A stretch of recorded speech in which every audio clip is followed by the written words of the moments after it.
Mi hermana robó el micrófono de mi fiesta de graduación y me humilló con mentiras. Entonces, meses después, fue arrastrada de la corte en esposas gritando mi nombre. Mi hermana Claudia ha sido mala conmigo desde que tengo memoria. Cuando éramos niños, le cortó la cabeza a mi conejo de peluche favorito mientras me miraba fijamente a los ojos y comentó: bueno, ahora es realista, los conejos mueren.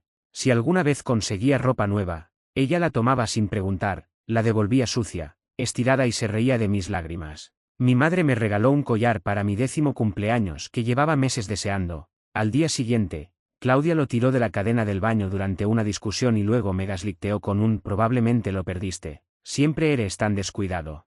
El colegio fue aún peor, inventaba historias sobre mí, contaba mentiras embarazosas a mis enamoradas y me insultaba delante de sus amigos. Si yo sacaba buenas notas, me acusaba de intentar hacerla quedar como estúpida. Si yo luchaba con algo, mamá le contaba a todos que yo era lenta. Mis padres siempre lo desestimaban como rivalidad entre hermanos, el discurso estándar de «ustedes dos necesitan llevarse bien, un día solo se tendrán el uno al otro». Pero pronto descubrí que mi hermana no quería llevarse bien, ella quería que me sintiera avergonzado y humillado. Para cuando llegó la secundaria, ya había dominado el arte de mantenerme alejado de ella, pero ella siguió hiriéndome. Cuando me uní al equipo de debate y empecé a ganar competiciones, me insultó como un nerdo desesperado por parecer importante. Cuando me aceptaron en mi institución ideal, me dijo con desdén: no te emociones demasiado, probablemente fracasarás y volverás. Esperaba con ansias mi fiesta de graduación del instituto. No se trataba solo de la fiesta, sino de apreciar por fin algo por lo que había trabajado sin Claudia en el centro de atención.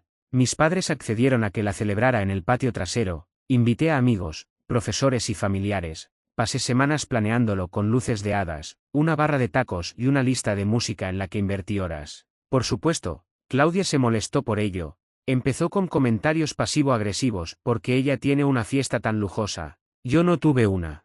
Si la tuvo, aunque no le gustaban las fiestas en aquel entonces. Solo es el instituto, a nadie le importa, voy a estar muy aburrida ese día. Se lo dije claramente: si no puedes ser amable, mantente al margen. Ella sonrió y añadió: no te preocupes, lo haré inolvidable. Esa debería haber sido mi advertencia. El día de la celebración, todo empezó bien. Entonces Claudia hizo su jugada. Primero, subió la música a un volumen ensordecedor y puso canciones que sabía que yo detestaba. Cuando le ordené que parara, dijo en voz alta a mis invitados: oh, lo siento, no me di cuenta de que el dictador de la fiesta estaba aquí. Luego, cuando todos comían, volcó Coca-Cola por toda la mesa de postres, arruinando el pastel, los cupcakes y la fruta que con tanto esfuerzo había preparado. Se disculpó falsamente en el tono más sarcástico posible: uy, lo siento, supongo que hoy toca dieta. Pero lo peor ocurrió después. Claudia tomó el micrófono para un discurso que yo no le había pedido que diera. Mientras yo conversaba con mi viejo profesor de inglés, empezó a contar cosas humillantes sobre mí, algunas exageradas, otras simplemente inventadas. Por ejemplo, una vez se hizo país en los pantalones en la escuela media, una vez lloró 1 hora porque me comí su galeta. No se preocupen, será una gran universitaria si puede sobrevivir sin que mamá le prepare el almuerzo. Todos se rieron incómodos, pero yo sentía mis mejillas arder. Intenté quitarle el micrófono, pero ella lo apartó. Fue entonces cuando estallé. Le dije que se fuera. Ella puso los ojos en blanco y dijo: relájate, solo es una broma. Dios, eres tan sensible. Se alejó, pero el daño estaba hecho. El ambiente de la celebración estaba arruinado. La gente intentaba consolarme, pero yo solo podía pensar: lo hizo otra vez, no pudo dejarme tener este único día. Después de eso, dejé de hablarle por completo. No respondía a sus mensajes, llamadas, ni a su sarcástica disculpa que decía: lo siento si lo tomaste a mal. Durante los siguientes 6 meses, intentó actuar como si nada hubiera pasado. En cenas familiares, se sentaba a mi lado y preguntaba sobre la universidad como si fuéramos las mejores amigas. Si la ignoraba, decía: vaya, todavía guardas lense, necesitas superarlo. Luego, en acción de gracias, soltó una última puya: actúas como si hubiera arruinado tu boda o algo así. Solo era una fiesta de instituto. La miré directamente y respondí: era mi celebración, la arruinaste a propósito. Llevas toda mi vida derribándome, ya estoy harta de darte acceso a mí. Y lo decía en serio. Dejé de invitarla a mis eventos, salí de los chats grupales familiares y les informé a mis padres: si ella está, yo no. Naturalmente, la culpa empezó de inmediato. Mi madre llamó la semana pasada y dijo que Claudia estaba lista para hablar, me puso en altavoz sin decírmelo y las primeras palabras de Claudia fueron: ya terminaste de hacer dramas. Colgué de inmediato y lancé mi teléfono al otro lado de la habitación, mis manos temblaban cuando lo recogí y bloqueé el número de Claudia por 15ª vez esta semana. 20 minutos después, mi compañera de cuarto llamó a mi puerta con su portátil y una expresión extraña, me mostró sus mensajes de Instagram, 3 perfiles nuevos, todos creados en la última hora, enviándole textos sobre cómo yo estaba enferma mental y necesitaba ayuda.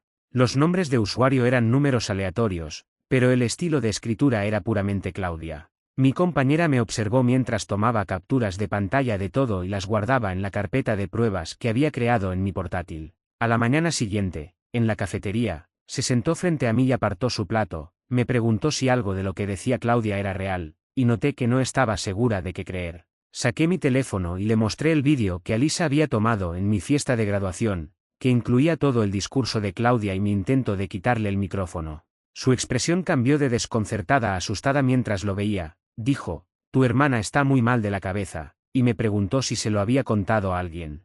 Esa tarde, fui al centro de consejería de la universidad y me quedé fuera 10 minutos antes de entrar. La recepcionista me dio un formulario de ingreso y me senté allí, mirando la sección sobre conexiones familiares. Había una casilla para trauma familiar, y dejé mi lápiz sobre ella un minuto antes de marcarla. 3 días después, estaba sentado en la oficina de la Dr. Amaro, contándole sobre el conejo de peluche. Noté que me estremecí cuando la gente alzaba la voz. Más tarde esa semana, estaba solo en mi habitación, revisando viejas fotos familiares en mi portátil. Claudia o sonreía burlonamente a la cámara o hacía algo para herirme que parecía juguetón pero en realidad no lo era. Me tiraba del pelo, me agarraba del brazo o me pisaba el pie mientras todos los demás sonreían para la foto. ¿Cómo es que nadie notaba lo que ocurría frente a sus narices? Una semana después, mientras estudiaba, alguien empezó a golpear mi puerta. La abrí y encontré a mi madre parada allí con Claudia directamente detrás de ella. Mi madre dijo: lo hablaremos como adultos, y empezó a pasar hacia mi habitación. Bloqueé la entrada y les dije que se fueran, pero Claudia gritó que yo era demasiado emocional y egoísta. Mi RA escuchó el alboroto y corrió por el pasillo, preguntó si todo estaba bien, y le informé que esas personas necesitaban irse. Claudia empezó a gritar, afirmando que era mi hermana y que tenía todo el derecho de estar allí. La seguridad del campus llegó en minutos y se llevó a ambas, mientras Claudia gritaba todo el tiempo sobre cómo yo lo estaba arruinando todo. Al día siguiente, me reuní con servicios legales de la universidad, quienes me ayudaron a presentar papeleo para una orden de no traspaso. El consejero enfatizó que si el comportamiento de Claudia empeoraba, podría ser elegible para una orden de restricción. Esa noche, Elisa llamó desde casa, sonando fatigada. Dijo que Claudia le había estado contando a todos que tuve una crisis nerviosa en la universidad y que inventaba cuentos por publicidad. Varias personas que conocíamos de la secundaria habían contactado a Alisa preguntando qué pasaba. Alisa me había defendido, pero admitió que se estaba volviendo más difícil porque Claudia era tan convincente. 2 semanas después, volví a la oficina de la Dr. Amaro y ella me dio un montón de artículos sobre abuso narcisista. Todo cobró sentido cuando leí sobre gaslighting, humillación pública y cómo los abusadores siempre actúan como víctimas cuando se les confronta. No estaba loco, ni era demasiado sensible, estaba enojado, y por primera vez, se sintió como la respuesta correcta. 2 días después, estaba sentado en clase de economía cuando mi teléfono sonó con una llamada de mi padre. La dejó al buzón de voz y la escuché después de clase. Su voz sonaba exhausta mientras me decía que Claudia había estado llorando por semanas y que su terapeuta había aconsejado que la reunificación familiar era crítica para sanar. Entendí la manipulación de inmediato, pero aún así me apretó el pecho. Albert se me acercó en la biblioteca esa tarde y propuso resolver mis problemas de redes sociales de una vez por todas. Pasamos 4 horas en su habitación del dormitorio construyendo cuentas nuevas con nombres ficticios y configuraciones de privacidad máximas, bloqueando a cualquiera que pudiera estar conectado con Claudia, sus amigos, cualquiera de la secundaria que pudiera filtrar información. Me pregunto qué piensa Claudia cuando hace estas cosas. Arrancar la cabeza del conejo mientras mira a su hermana parece demasiado deliberado para una niña. Cada bloqueo se sintió como otro ladrillo en el muro entre yo y mi existencia anterior. Los exámenes parciales y los trabajos me mantuvieron ocupado por semanas, y antes de que me diera cuenta, era casi acción de gracias. Mis padres habían estado llamando regularmente, prometiéndome que Claudia estaría en la cena familiar de su novio en Chicago y que yo podría regresar a casa de manera segura. A pesar de que mis instintos me gritaban: Manejé las 3 horas a casa, asegurándome que estaría bien por solo 2 días. Me congelé al entrar por la puerta principal con mi equipaje, viendo a Claudia sentada a la mesa del comedor con su habitual sonrisa burlona. Mi madre apareció de la cocina, diciendo que necesitábamos resolver esto como familia. Me di la vuelta sin decir nada, volví a mi auto y manejé directamente a la casa de mi tía Susan, a 20 minutos de distancia. Susan abrió la puerta en pijama, obviamente sorprendida de verme parado allí con mi maleta, pero me atrajo y preparó café mientras me sentaba a su mesa de cocina. Sobre un pastel de calabaza comprado en la tienda, le conté todo, comenzando con la celebración de graduación y retrocediendo a través de años de agonía.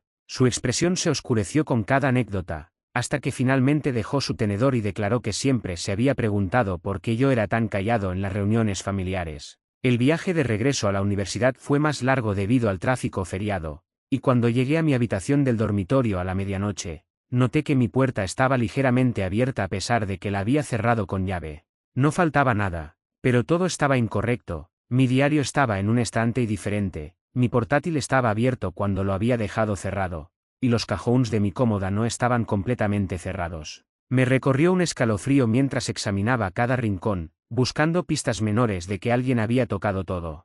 La seguridad del campus tomó un reporte, pero sin prueba de forcentry o robo, solo pudieron ofrecer patrullas aumentadas. 3 días después, volví a la oficina de la Dr. Amaro para describir el incidente, y ella me ayudó a reconocer el patrón de escalada en el comportamiento de Claudia, explicando que perder control sobre mí la estaba volviendo frenética. Pasamos la hora desarrollando un plan de seguridad comprensivo que incluía información de contacto de emergencia, tácticas de documentación y rutinas específicas para varias eventualidades. Iba de regreso de esa cita cuando mi teléfono me alertó sobre un correo de un email desconocido. El mensaje incluía viejas fotografías de Instagram que había eliminado meses atrás, modificadas para parecer comprometedoras, con mi cara superpuesta en otros cuerpos en posturas provocativas. Íbamos a tener una pausa si esto te tuvo pegado a la pantalla. Apoya con like y suscríbete, lo que viene te va a explotar la cabeza. Muchas gracias. Ahora volvamos a la historia.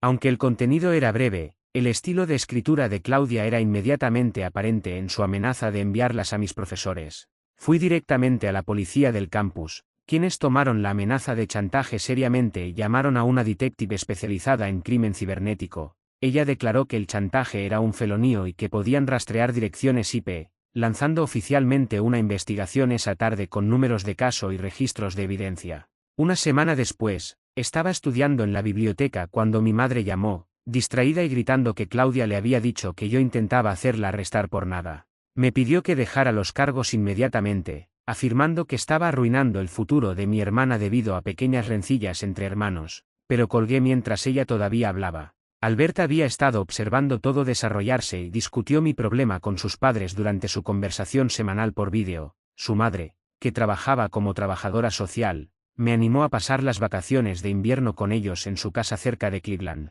Cuando los visité 2 semanas después, su madre se sentó conmigo en la sala y suavemente validó lo que había pasado, marcando la primera vez que un adulto tomaba a mi lado sin hacer excusas para Claudia o intentando reconciliarnos. Cuando regresé a la universidad después de las vacaciones de invierno, las pesadillas comenzaron de inmediato. Soñaba con Claudia parada en la entrada de mi habitación, sentada al fondo de mis clases o esperando fuera de mi trabajo en la librería del campus. Los sueños eran tan genuinos que me despertaba a las 3 de la madrugada. Tenía que revisar la cerradura de mi puerta 3 o 4 veces antes de siquiera considerar volver a dormir. Mi compañera de cuarto empezó a cuestionar mi bienestar, ya que me levantaba varias veces cada noche para asegurarme de que la puerta estuviera cerrada y las ventanas aseguradas. La falta de sueño hacía las cosas difíciles, pero estaba en la biblioteca intentando enfocarme en mi tarea de química cuando mi teléfono sonó con un número desconocido. Era el detective que manejaba mi caso, y tenía noticias que me hicieron dejar caer la cabeza sobre el escritorio. Habían rastreado los emails de chantaje que había estado recibiendo a una cafetería a 3 cuadras del apartamento de Claudia.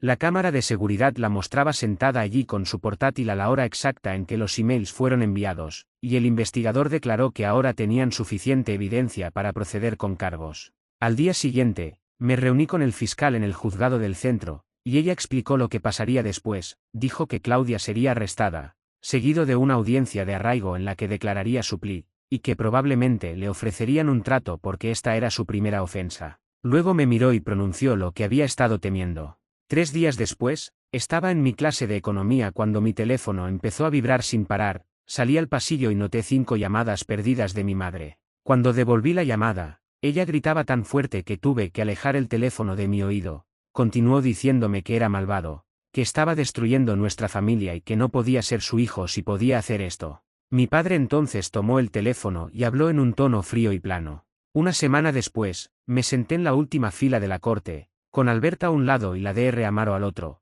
Mis palmas sudaban mientras observaba llevar a Claudia para su audiencia de arraigo. Ella declaró no culpable, como el fiscal me había advertido, y el juez la liberó bajo fianza con una orden de no contacto, lo que significaba que no podía acercarse a mí o hablarme de ninguna manera. Mientras salía de la corte con su abogado, se volteó y me miró directamente, murmurando algo que podía oír claramente desde el otro lado de la sala. Mi tía Susan me contactó esa tarde mientras caminaba de regreso a mi dormitorio. Ella había estado haciendo su propia investigación, hablando con Primous y otros miembros de la familia que no había visto en años. Resultó que Claudia había sido cruel con varios de ellos, particularmente los parientes más jóvenes. Sin embargo, todos estaban demasiado asustados o avergonzados para decir algo. Susan estaba compilando un patrón de comportamiento que se remontaba a cuando éramos niños pequeños, documentando todo lo que la gente recordaba. El estrés de todo hizo difícil concentrarme en el trabajo escolar. A pesar de saber sobre la orden de no contacto, me sentaba en clase constantemente mirando por encima del hombro para ver si Claudia estaba presente.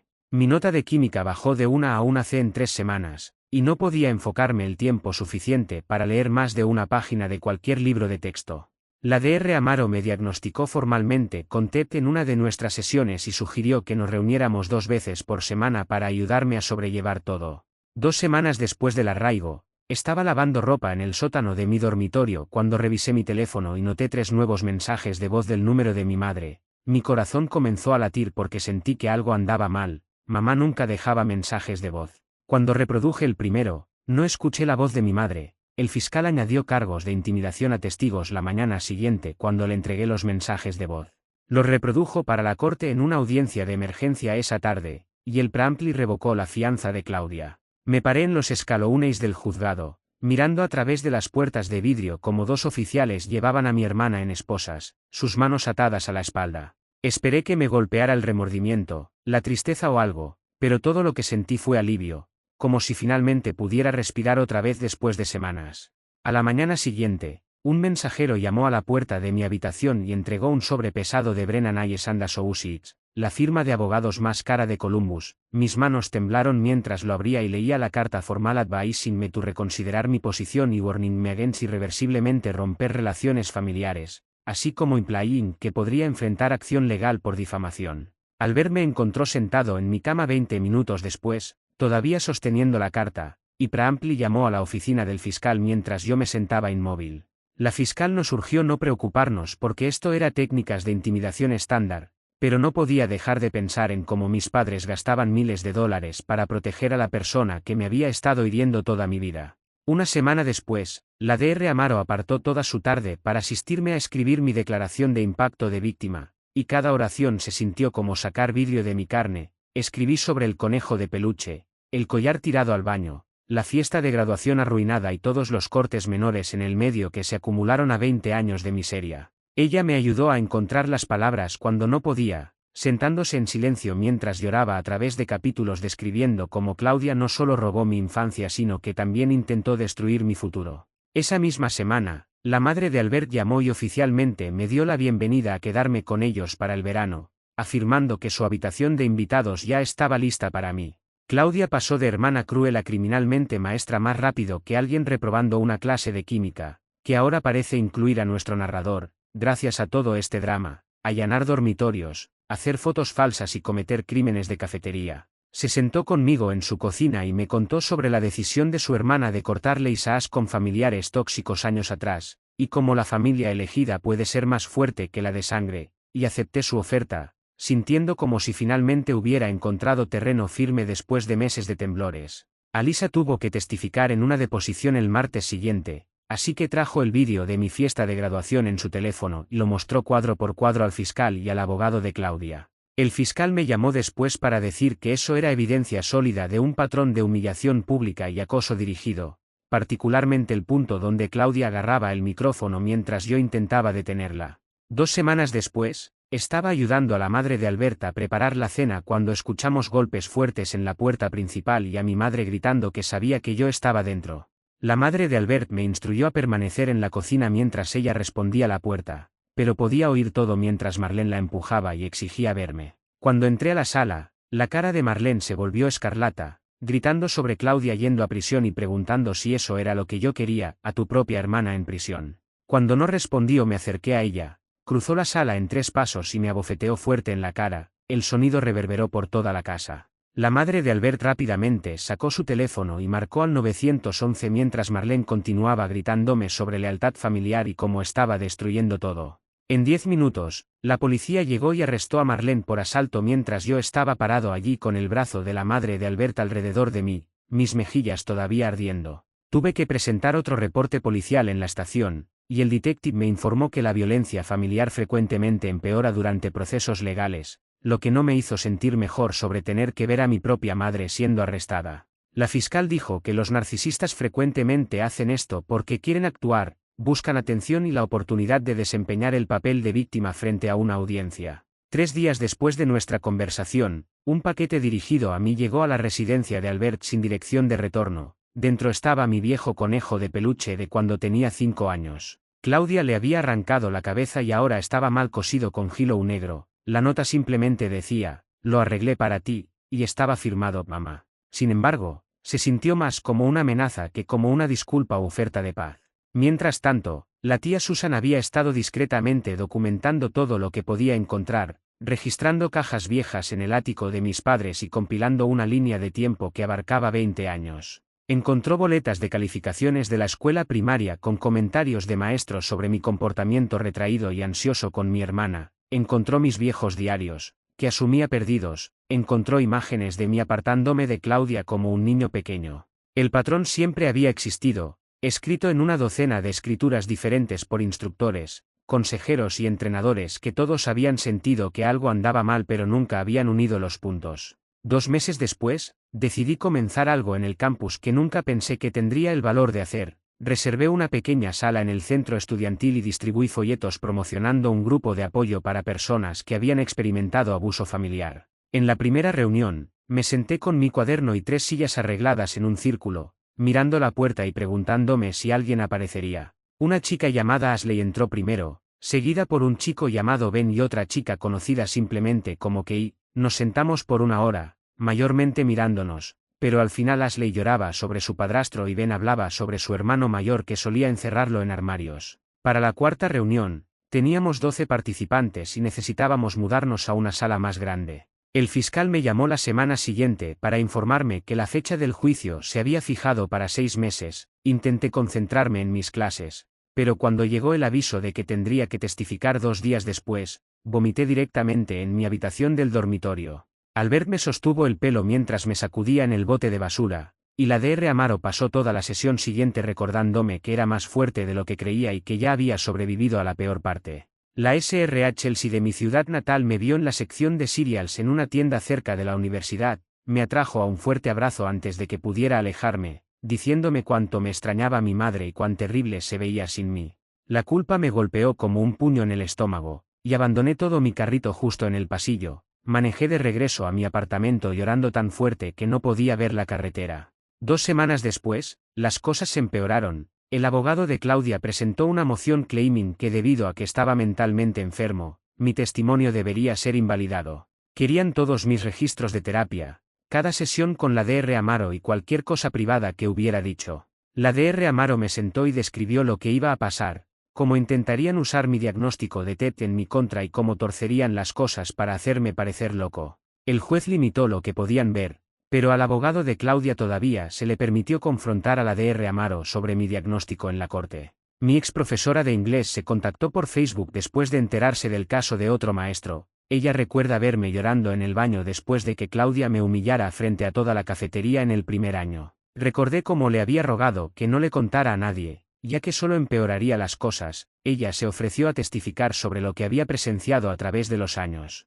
Empecé a escribir todo en un blog privado solo para sacarlo de mi cabeza. Las palabras salieron como veneno siendo extraído de una herida, página tras página de recuerdos que había intentado olvidar. Albert leyó porciones de ello con mi consentimiento y luego me sostuvo por una hora mientras sollozaba en su pecho. Un mes después, mi padre me envió una carta a través de mi abogado. Se estaba divorciando de mi madre después de que ella fuera arrestada por asistir a Claudia. Escribió que había fallado en protegerme, pero que todavía no quería que Claudia fuera a la cárcel, que todavía era su hija y que tal vez algún día pudiéramos todos ir a terapia juntos. Lo leí 3 veces antes de tirarlo sin responder. En nuestra próxima reunión, el fiscal me mostró algo que me puso la piel de gallina, imágenes de seguridad de una cafetería cerca de mi hostal, la biblioteca y el estacionamiento, todas mostrando a Claudia siguiéndome por semanas antes de que el chantaje comenzara. Ella había estado estudiando mi calendario, calculando cuándo estaría solo y organizando todo como si fuera un juego enfermizo. La fiscal Seiti que la premeditación haría las alegaciones significativamente más serias. Estaba sentado en mi clase de psicología la semana siguiente cuando alguien detrás de mí se rió en un tono alto y desagradable que sonaba exactamente como Claudia. Mi pecho se apretó y no pude respirar o pensar, así que reuní mis pertenencias y huí de la habitación. Pasé una hora en el baño intentando calmar mi respiración, rociando agua fría en mi cara y practicando las técnicas de conteo que la Dr. Amaro me enseñó. Vamos a tener una pausa si esto te tuvo pegado a la pantalla. Apoya con like y suscríbete, lo que viene te va a explotar la cabeza. Muchas gracias. Ahora volvamos a la historia. 2 semanas después, estaba sentado en la oficina de la Dr. Amaro, mirando una barra de luz que ella sostenía mientras discutía cómo EMDR podría ayudar con los recuerdos de trauma. Ella movió la luz de un lado a otro mientras yo imaginaba a Claudia arrancando la cabeza de mi conejo, y mi mirada la seguía, y comencé a sollozar más fuerte que en años. Pero el recuerdo se sintió diferente después, como si lo estuviera viendo a través de un vidrio grueso en lugar de experimentarlo otra vez. La tía Susan llamó a Albert al día siguiente, llorando, porque había estado discutiendo el juicio con su hija Sofía, y Sofía se derrumbó y le contó que Claudia había cortado su vestido de novia con tijeras la noche antes de su boda hace 6 años, convenciendo a todos de que Sofía lo hizo ella misma durante un ataque de pánico por casarse. Sofía había estado en tratamiento desde entonces, creyendo que había tenido una crisis, pero ahora sabía que Claudia lo había hecho y quería testificar, y la tía Susan seguía diciendo cuánto lo sentía por no creerme. Mis calificaciones comenzaron a mejorar después de que descubrí cómo compartimentalizar la información legal en mi mente durante la clase, y mi profesor de economía se me acercó después de que saqué una en el examen y me ofreció una posición de asistente de investigación para el próximo semestre, lo que se sintió como la primera cosa positiva típica en meses. Un mes después, comenzó la audiencia previa al juicio. Aunque no tuve que ir, leí todas las transcripciones en línea, y el abogado de Claudia intentaba que todo fuera desestimado, alegando que era un problema familiar más que un asunto criminal. Sin embargo, el juez Teitit que la evidencia de premeditación y la gravedad de la conducta claramente lo colocaban en territorio criminal. Iba a mi clase de estadísticas el martes por la mañana cuando alguien más intentó transmitir una advertencia sobre lo que venía. 2 semanas después, el fiscal me llamó a sesiones de preparación donde me forzó a practicar responder preguntas mientras pretendía ser el abogado de Claudia, en un intento de hacerme parecer loco o malicioso, y seguía interrumpiéndome cuando me alteraba demasiado, urgiéndome a tomar una respiración profunda y responder con hechos. En una de estas reuniones en el juzgado, me encontré con una mujer llamada Ashley llorando en el baño, y cuando le pregunté si estaba bien, dijo que su hermana la había atormentado por 20 años y que finalmente presentaba cargos, intercambiamos contactos y comenzamos a hablar todos los días porque ella entendía cómo era cuando todos te decían que solo perdonaras a tu familia. Albert encontró un disco USB en una caja de mis viejas pertenencias de casa, y cuando lo conectamos, aparecieron todos mis vídeos caseros de la infancia. En cada uno, Claudia hacía algo malo mientras sonreía a la cámara, como pellizcarme lo suficientemente fuerte para hacerme llorar, pisar mis juguetes o jalar mi pelo mientras mis padres filmaban fiestas de cumpleaños o mañanas de Navidad, completamente enfocados en la cámara y ajenos a lo que ocurría frente a ellos. El abogado de Claudia le dijo al Columbus Dispatch una semana antes del juicio que yo era un joven problemático buscando atención e inventando historias sobre su hermana amorosa, y para el almuerzo, estaba por todas las redes sociales, con estudiantes de secundaria tomando lados. Mi grupo de apoyo del campus también comentó en la publicación, compartiendo sus propias historias de hermanos abusivos. La madre de Albert, que trabaja en servicios sociales, comenzó a llamar y ubicó a 3 terapeutas diferentes que habían tratado a personas en los trabajos anteriores de Claudia por acoso laboral, aunque no podían violar la confidencialidad para testificar. Todos admitieron extraoficialmente que Claudia tenía un claro patrón de enfocarse en un individuo en cada trabajo hasta que esa persona se iba o tenía una crisis. Aunque los terapeutas no podían testificar directamente, el fiscal stated que esta información ayudaría a probar una tendencia. 2 semanas después, estábamos sentados en el juzgado para la selección del jurado, y observé cómo persona tras persona era interrogada sobre sus opiniones sobre la familia. Una mujer fue rápidamente removida después de decir que las familias siempre deben perdonarse sin importar lo que pase. Otro hombre fue descartado por decir que los hermanos discuten todo el tiempo y que es normal, así que él también fue cortado. El fiscal quería que la gente entendiera que los miembros de la familia, como cualquier otra persona, pueden ser abusadores. La Dr. Amaro programó una sesión extra para mí 3 días antes de que comenzara el juicio, y algo simplemente se rompió mientras hablábamos. Me di cuenta de que había pasado toda mi vida evitando que mis padres se dieran cuenta de lo mal que estaban las cosas con Claudia. Nunca les conté las peores cosas ya que no quería crear dificultades o forzarlos a elegir lados. Estaba tan ocupado tratando de ser el buen hijo que no armaba escenas que permití que Claudia me arruinara lentamente. La noche antes del juicio, estaba en mi habitación de hotel con Albert repasando mis notas cuando mi teléfono sonó de un número desconocido. Respondí, y la voz de mi padre estaba arrastrada y ebria. Seitin que deseaba que no hubiera nacido ya que nada de esto le habría pasado a su familia. Albert agarró el teléfono y colgó, dejándome temblando. A la mañana siguiente, Alisa llegó a mi hotel después de volar desde California, donde se había mudado por trabajo. Nos quedamos despiertos hasta tarde esa noche leyendo nuestros viejos anuarios, y ella señaló foto tras foto de mí intentando evitar a Claudia en reuniones escolares. Ella recordó cómo los profesores asumían que solo éramos hermanas cuando yo llegaba a clase con los ojos rojos de llorar. El primer día del juicio comenzó con declaraciones de apertura, y me sentí horrible viendo a Claudia sentada allí con un vestido conservador que nunca antes había usado. El fiscal presentó fechas y ejemplos para demostrar 20 años de abuso en escalada, pero el consejo de Claudia seguía refiriéndose a ello como rivalidad entre hermanos que fue exagerada.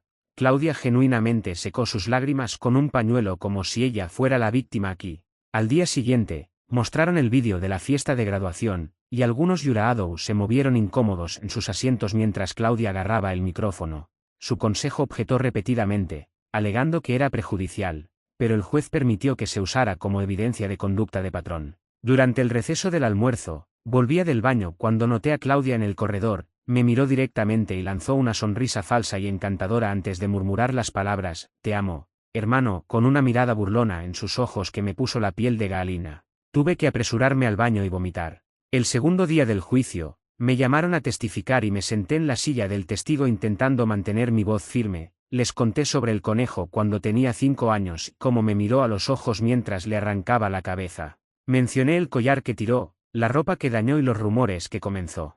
Mi voz solo se quebró una vez cuando describí encontrar la cabeza de mi conejo en mi mochila en el colegio al día siguiente, exactamente donde ella la había puesto. Varios jurados parecieron estar molestos por la historia. Luego vino el contraexamen, y el abogado de Claudia me presionó fuerte. Alegó que estaba celoso de su exitosa hermana mayor, así como vengativo y posiblemente mentalmente inestable. Siguió intentando torcer mis comentarios, pero yo solo seguía respondiendo, «Eso no es cierto», y apegándome a la verdad como la Dr. Amaro me había enseñado. Preguntó por qué esperé tanto para reportar algo, y expliqué que mis padres siempre me habían dicho que eran solo cosas de hermanos. Después de que terminé de testificar, llamaron a mi vieja profesora de inglés, la Sra. Keller, que había manejado desde nuestra ciudad natal. Produjo un viejo diario de enseñanza en el que había escrito notas sobre encontrarme llorando en el pasillo en varias ocasiones, siempre después de ver a Claudia. Tenía fechas y detalles de sus preocupaciones escritos desde hace años.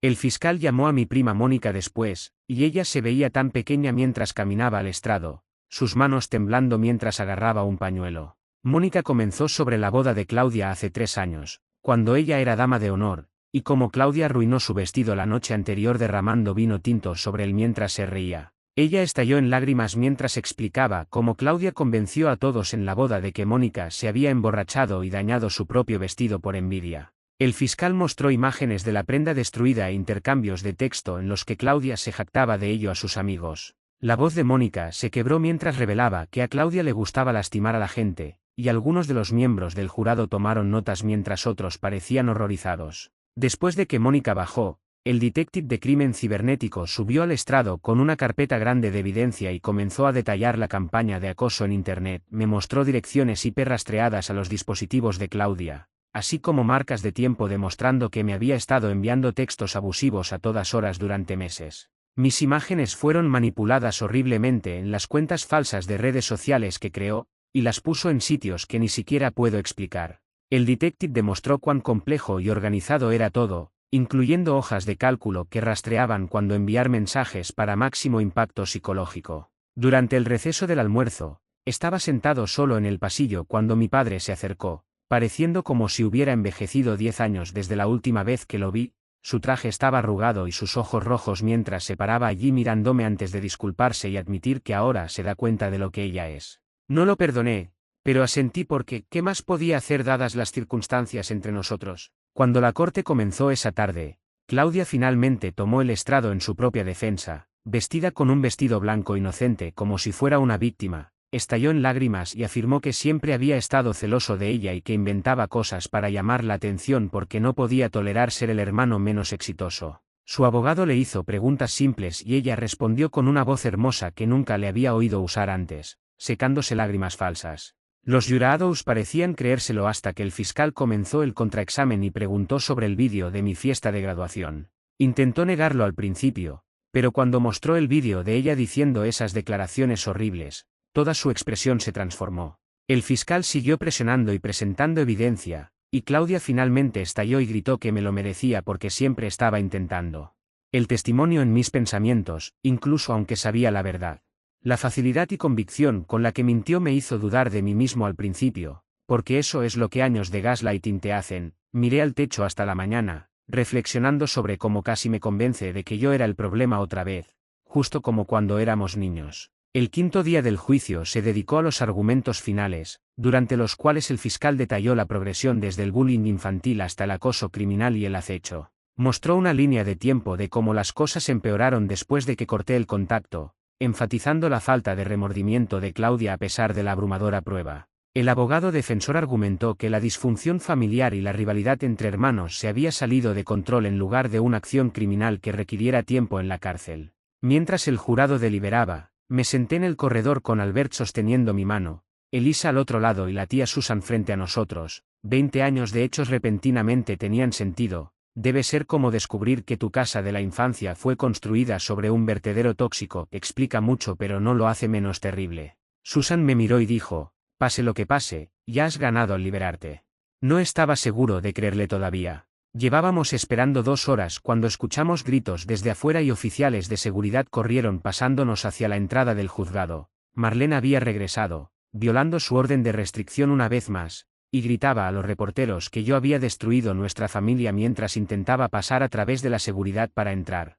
Los guardias sostuvieron sus brazos mientras intentaba saltar hacia mí a través de la entrada, gritando que yo era un mentiroso que había vuelto a todos contra ellos. Los oficiales llegaron en minutos y la detuvieron por violar la orden de restricción, mientras el ujier nos instruía volver adentro. Pasamos el resto del día sentados en el corredor esperando noticias, pero ninguna llegó. A la mañana siguiente, el fiscal nos encontró en la misma posición y nos informó que el jurado había solicitado examinar el vídeo de graduación y toda la evidencia de crimen cibernético otra vez, indicando que se lo estaban tomando en serio. No podía comer nada, así que Albert siguió trayéndome agua que no podía beber mientras observábamos otros casos manejados y resueltos a nuestro alrededor.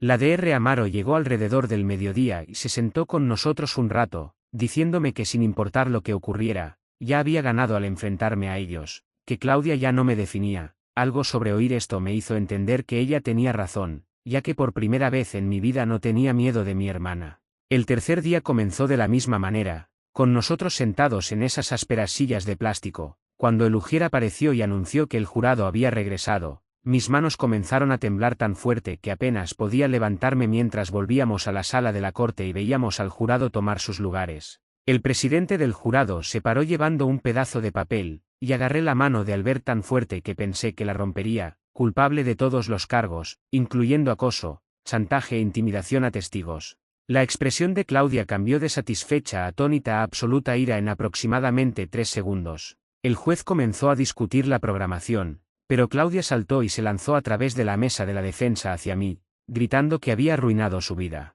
2 oficiales de la corte la atraparon, pero ella siguió forcejeando y pateando, haciendo amenazas sobre lo que me haría si se liberaba. El juez golpeó su mazo y añadió desacato al tribunal a sus cargos mientras era llevada fuera, todavía gritando. Fijó la sentencia para 6 semanas después, y el fiscal indicó que con múltiples felonías y su comportamiento actual, enfrentaba de 2 a 5 años en prisión.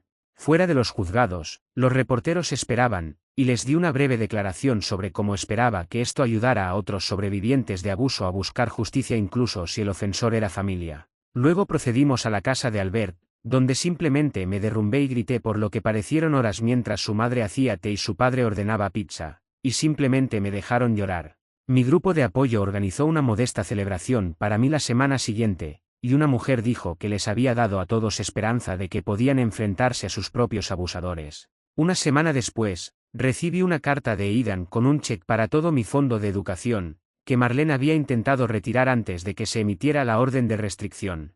Escribió que se había mudado, presentado el divorcio y comenzado terapia, y que era consciente de que me había fallado pero estaba trabajando para mejorar. 6 semanas después, volvimos a la corte para la sentencia de Claudia, y recibió 3 años en prisión, 2 años de libertad condicional y tratamiento psicológico requerido. Tuvo que ser arrastrada a la fuerza fuera de la sala del tribunal, gritando que pagaría por esto y que me haría lamentar cuando saliera. El fiscal solicitó una orden de restricción permanente ese mismo día, y el juez la concedió de inmediato. Claudia nunca podría contactarme o acercarse a menos de 500 pies de mí otra vez una vez que fuera liberada de prisión. Si la rompía, volvería a la cárcel.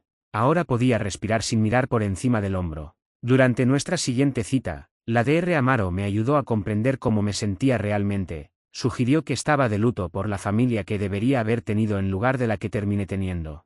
Eso tenía perfecto sentido porque no estaba triste por perderlos, estaba infeliz porque nunca tuve padres reales o un hermano real en primer lugar. 2 semanas después, Marlene emitió una carta a través de su abogado Stating que me había desheredado por completo, me estaba removiendo de su testamento y borrándome de la familia como si nunca hubiera existido. Albert y Alisa vinieron esa noche y encendimos la carta en la fogata de mi patio trasero. Ver esos comentarios crueles convertirse en cenizas fue liberador.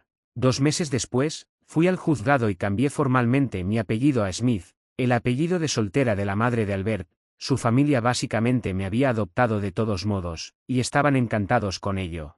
El papeleo fue como quitarse cadenas que había usado toda mi vida. Cuando volví al campus para el 2.º año, todo cambió, mis calificaciones fueron excelentes, obtuve la posición de investigación que deseaba y ayudé a expandir el grupo de apoyo para sobrevivientes de abuso. Aumentamos nuestra membresía de 5 a más de 30, el trauma ya no me controlaba. Mi tía organizó el Día de Acción de Gracias ese año para mí, Albert, sus padres, su hermana y la prima que testificó por mí. Cocinamos y nos reímos juntos, y nadie gritó, tiró objetos o pronunció palabras odiosas. El padre de Albert brindó por la familia elegida y los nuevos comienzos, derramé lágrimas felices por primera vez en años. Unas semanas después, contribuí con una historia anónima sobre abuso entre hermanos al periódico de la universidad. En días, mi bandeja de entrada estaba inundada de mensajes de otros estudiantes que compartían sus propias experiencias, algunos nunca le habían contado a nadie antes. Organicé una reunión semanal de café para cualquiera que quisiera hablar.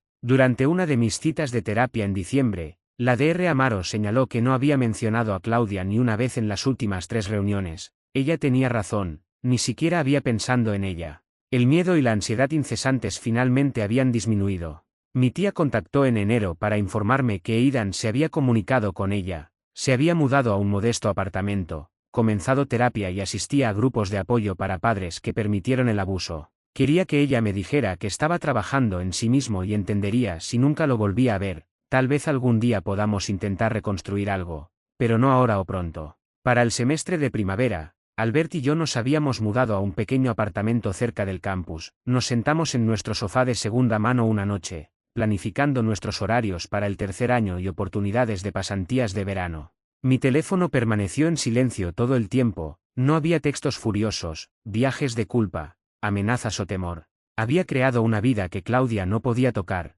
rodeado de personas que genuinamente me amaban. Por primera vez desde que era un niño con mi conejo de peluche, me sentí completamente protegido.